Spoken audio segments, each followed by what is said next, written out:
দর্শক বন্ধুরা, অনার বাংলাদেশের মার্কেটে নতুন একটি স্মার্টফোন লঞ্চ করলো, অনার X7c। আর ফোনটির অলরেডি প্রি অর্ডার শুরু হয়ে গেছে। দেশের বাজারে এই ফোনটি 8GB র্যাম 256GB রমে লঞ্চ হয়েছে, যার প্রাইস রাখা হয়েছে 22,999 টাকা।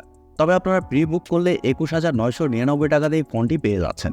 আর ফোনটির হাইলাইটেড পয়েন্ট হচ্ছে এই ফোনটি একটি শক্তপোক্ত ফোন, যেখানে থাকছে 108 মেগাপিক্সেলের ক্যামেরা সেটআপ এবং Qualcomm Snapdragon 685 চিপসেট, আরও থাকছে 6000 mAh ব্যাটারি।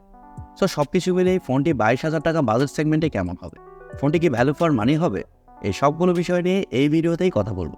সো পুরো ভিডিওটি অবশ্যই দেখবেন, আর ভিডিওটি ভালো লাগলে ভিডিওতে একটি লাইক দিবেন। প্রথমে যদি এই ফোনটির ডিজাইন এবং বিল্ড কোয়ালিটি নিয়ে কথা বলি, তাহলে এই ফোনটির ব্যাক সাইড এবং ফ্রেমে থাকছে প্লাস্টিক। তবে ফোনটির ব্যাক সাইডে দেখলে মনে হবে ফোনটির ব্যাক সাইডে গ্লাস ব্যবহার করা হয়েছে।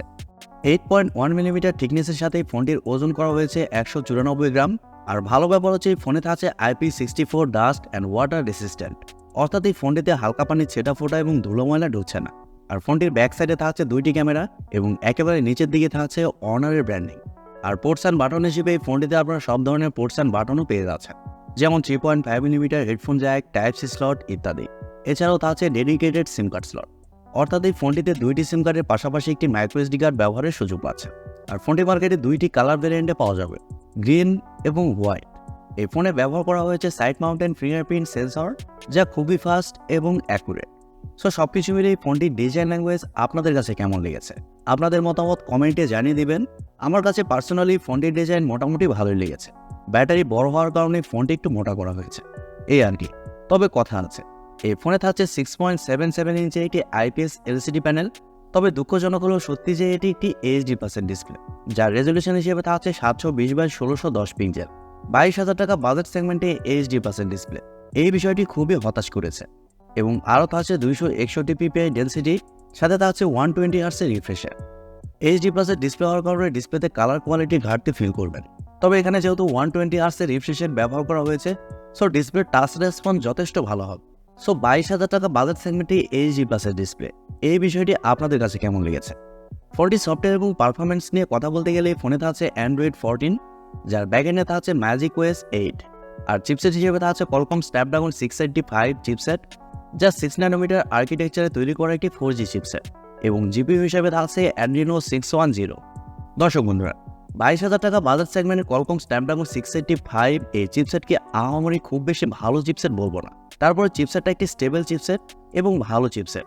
আর Adreno 610 এই জিপিইউ থাকার কারণে এন্ট্রি লেভেলের গেমসগুলো এই ফোনটিতে ভালোভাবে প্লে করতে পারবেন। তবে হাইসেট হিসেবে প্লে করতে গেলে ল্যাগ বা ফ্রেম ড্রপ কিছু ক্ষেত্রে ফিল করবেন। তবে আবার মাল্টিটাস্কিং সহ অন্যান্য কাজ এই ফোনটিতে খুব ভালোভাবে করতে পারবেন। আমার যা মনে হয়েছে গেমার্সদের টার্গেট করে এই ফোনটি বানানো হয়নি। আর আগে বলেছি, দেশের বাজারে এই ফোনটি একটি ভ্যারিয়েন্টে লঞ্চ হয়েছে 8GB র্যাম 256GB রম, যার স্টোরেজ টাইপ হিসেবে থাকছে UFS 2.2 এবং র্যাম টাইপ হিসেবে থাকছে LPDDR4X।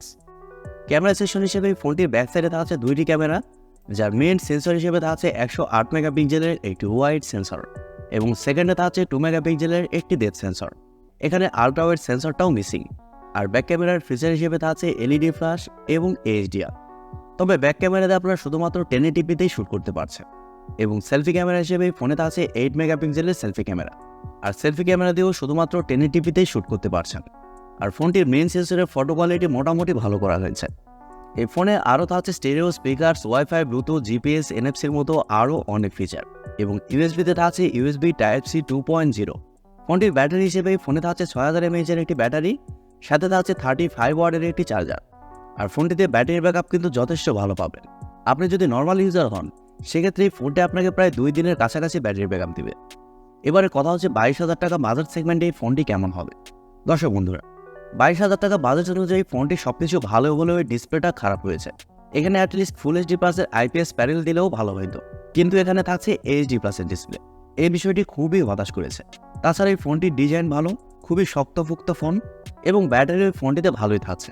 সো আমার মনে হয় এরকম প্রাইস পয়েন্টে আপনারা যারা লং টাইম ইউজ করার জন্য একটি অনারের ফোন নিতে চান, তাদের জন্য এই ফোনটি ঠিক আছে। তবে আপনাদের মধ্যে যারা বেশি বেশি মাল্টিমিডিয়া কনজিউম করবেন এবং গেমিংয়ের জন্য ফোন নিতে চান, তাদের জন্য এই ফোনটি না। আশা করি আমার প্রত্যেকটা কথাগুলো আপনারা ভালোভাবে বুঝতে পেরেছেন। সো দর্শক বন্ধুরা, এই ছিল আজকের ভিডিওটি আপনাদের কাছে কেমন লেগেছে কমেন্ট করে অবশ্যই জানাবেন। আর ভিডিওটি বন্ধুদের সাথে শেয়ার করবেন। সবাই অনেক অনেক ভালো থাকবেন, সুস্থ থাকবেন। খোদা হাফেজ, টাটা।